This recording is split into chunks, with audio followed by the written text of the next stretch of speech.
Welcome, everyone. I'm getting ready to go on the live. I'm turning all my chats on. I have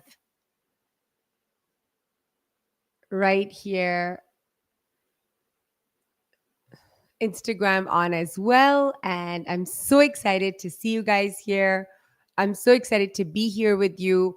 One more Monday. We're doing lives every Monday at noon. I got a little bit late today, so it's at 12:45. But every noon, you can expect me to be here, going live with you, answering your questions, connecting with you. And I have topics for every time I come on live, and today's topic is very important. It's a topic that most people want me to talk about. One of my specialties as a therapist is infidelity, and it is a very nuanced type of a field. And many people, hi, Melissa, nice to see you here. Many people who experience infidelity, they have a lot of questions about it. There's so many myths about infidelity that really make the whole process very, very complicated. So today we are talking about a really, really important part in infidelity, and it is a topic that anybody who's working with themselves can use, which is how do you create trust? How do you build trust when you have experienced something of a betrayal? Because betrayal, the topic is how to heal after a betrayal and how to rebuild the trust.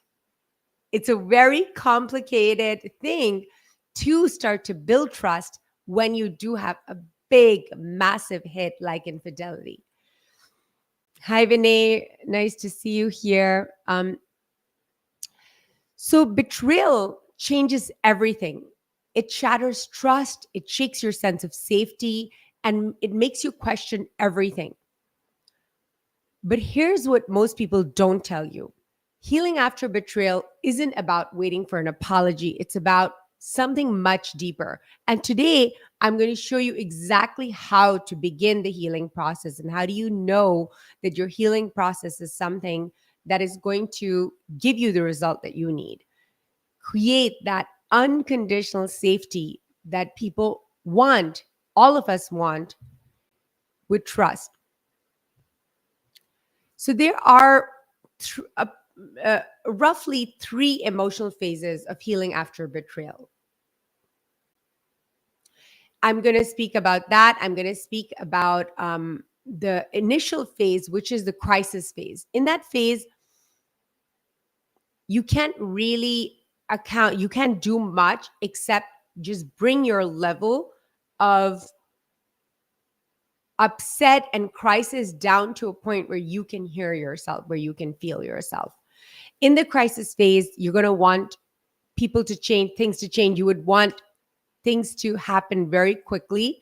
And it's quite possible that in that phase, you might want the one who betrayed you to give you a lot of information. You might require them to give you information. You might think that if I just have enough information, then I'm going to be able to handle it. This happens for a very specific reason. One of the biggest losses in infidelity, when you experience infidelity, is that you lose trust in your own ability, in your own judgment to know what's right for you. So not only do you have this, you lose trust in the person that you were the closest to, whom you were giving the most deep access to yourself, to your vulnerabilities, to your life. To see that they betrayed you, it's hard enough, but to lose that main sort of idea that I'm an adult person and I can, if I want to, protect myself, that starts to go in. That's the biggest loss. And the recreation of that is really the work. So many times when you're in the first phase, which is the crisis phase, you want to really stress on putting your attention on the person who cheated on you. You want to know who they cheated with, what are the details, this and that. You can find out if you want to, and even when I ask people not to do that, most people don't listen. But understand that whatever information you get, that's the exact amount of information that you're going to heal, the have to heal. You're going to have to work through. The fact that your person cheated on you is enough. You don't need more evidence. You don't need more to understand that there is something not okay. Now, when you move from the crisis phase to the phase where you're trying to get safety, the last phase is going to be healing. I just divided them into three rough phases. There's many phases, and you jump around, and it's not linear. And sometimes you go back to crisis. Sometimes you're going back to crisis because there is, most people, when they reveal infidelity, they do it in doses. They will reveal a little bit, they will say it's all, and then they'll reveal more and more and more. And that, okay, I know everything and now I can rest. And then, okay, I know more, either because the person is sharing or because you find out more. That, being thrown around emotionally, taken to some type of safety, like a fake surface safety, and then being dropped back on your head over and over again, is what creates the PTSD. And that's a bit hard that becomes another agenda to work with.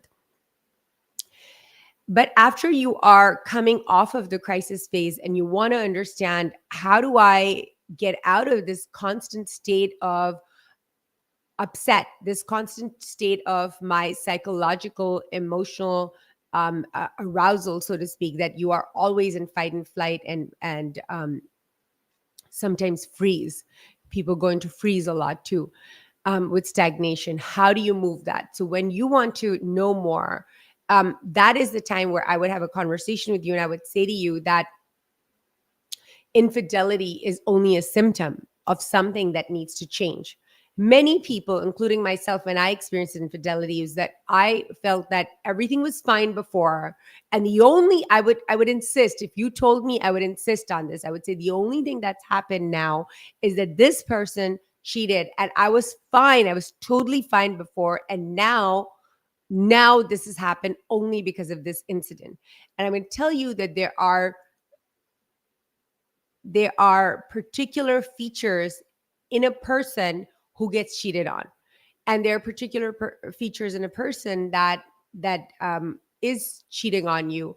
And you want to make sure that you understand that infidelity is a symptom of something that needs to heal. And unless you, the person who got betrayed, heals the part of themselves that that that was present under in the presence of which this infidelity took place, there's always going to be that chance that you are going to, maybe even if you leave this partner, go into another romantic, business, some other type of partner. Even parental relationships can have betrayals in them. They don't always have to be infidelities. That are betrayals are of many forms. So, who is this person? Generally speaking, it's a person, and I'm going to point to myself when I say this, who likely has denial as their defense mechanism. That in order to protect themselves, sometimes they make themselves believe something that is not entirely true, and they many times want to see people as they want to see them. They don't want to see people as they really are.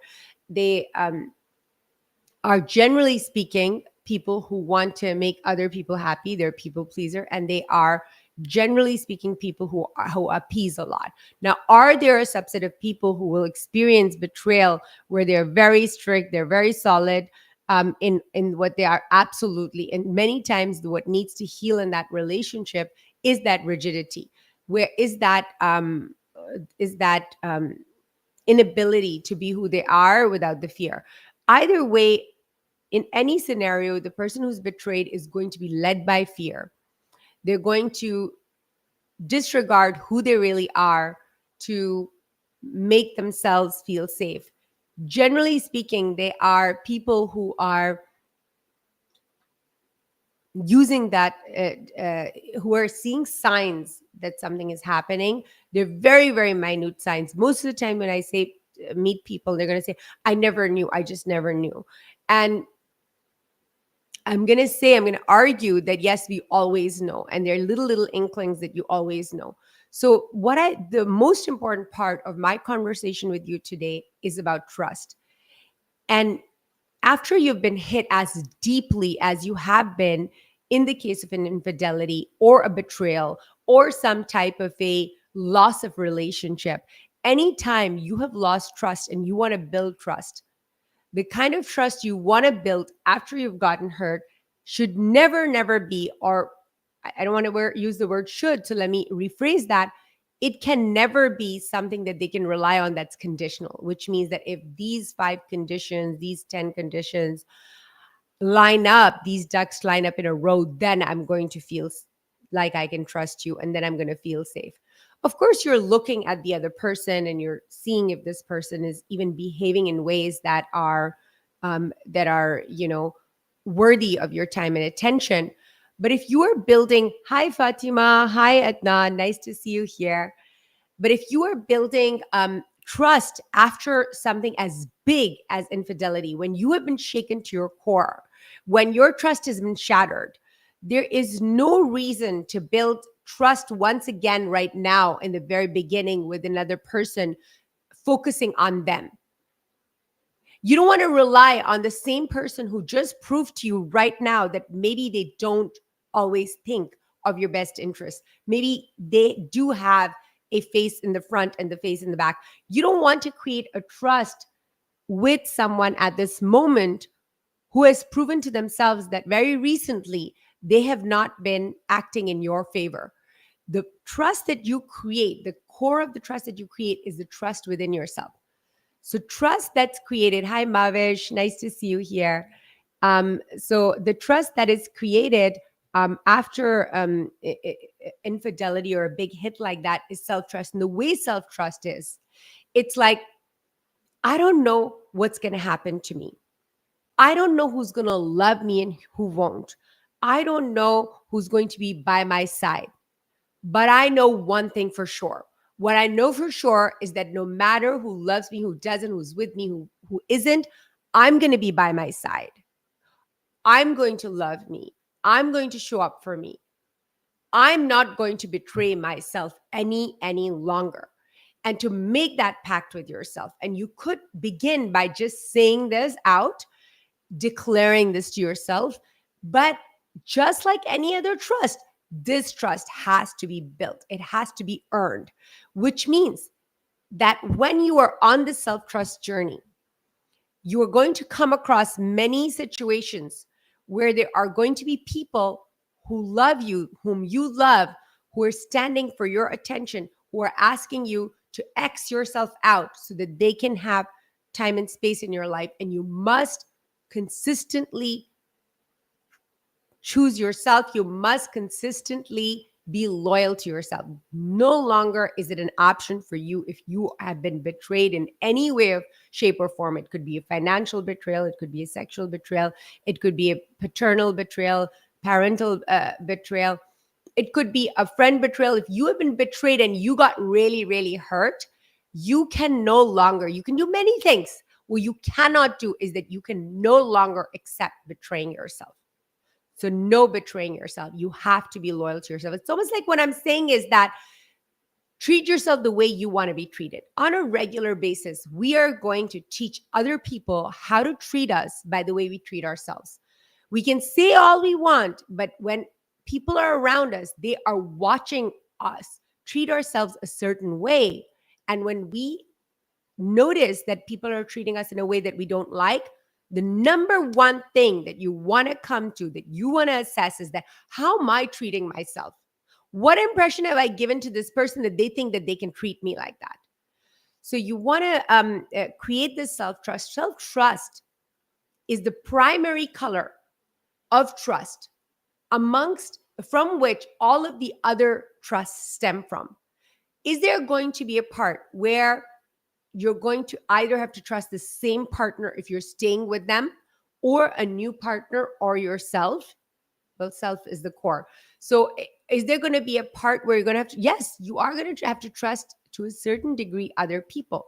But that trust for other people now stems from the core trust the grounding, the tethering in the trust of yourself. Without that, you're always going to be a person whose trust is a little conditional. If this, that happens, then I'm going to be trust. The problem with having conditional trust is that trust is linked with safety.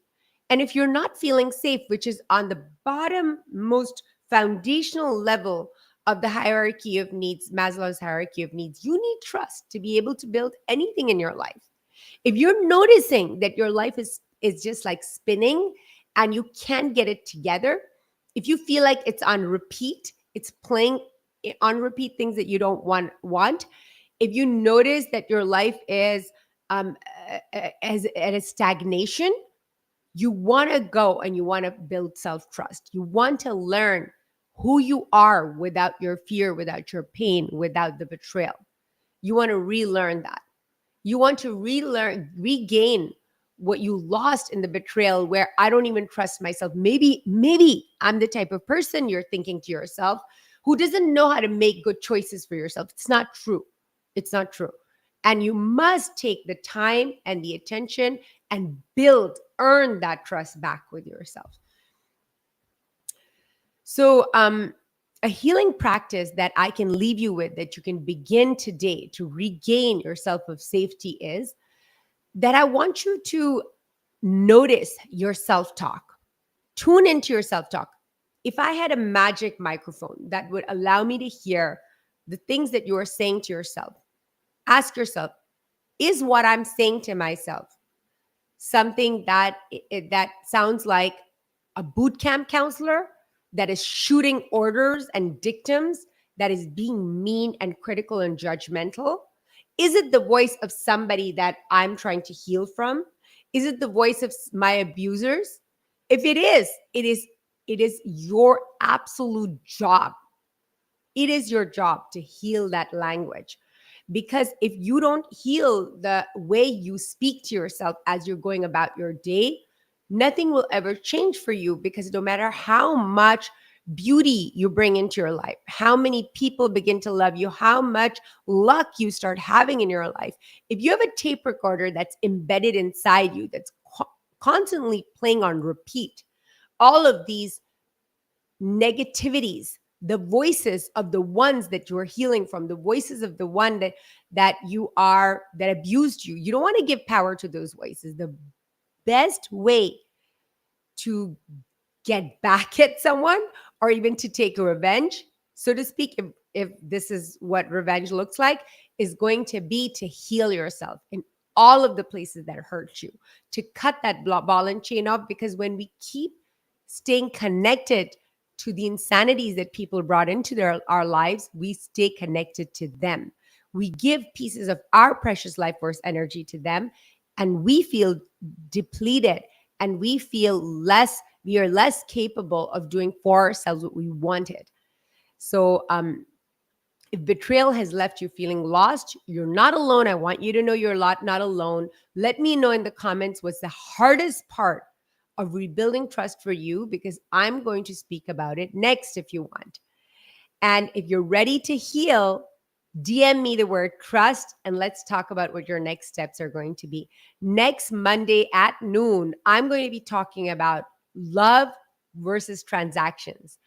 Are you loving, or are you just scorekeeping? And how to find out when other people are scorekeeping with you, and how to bypass that, how to not give in to that. So thank you so much for being here today. Thank you, Melissa, Vinay, Fatima, and Mavish. Thank you for the love. Thank you, all of you. Take care and goodbye. Goodbye. See you on Monday. See you next Monday.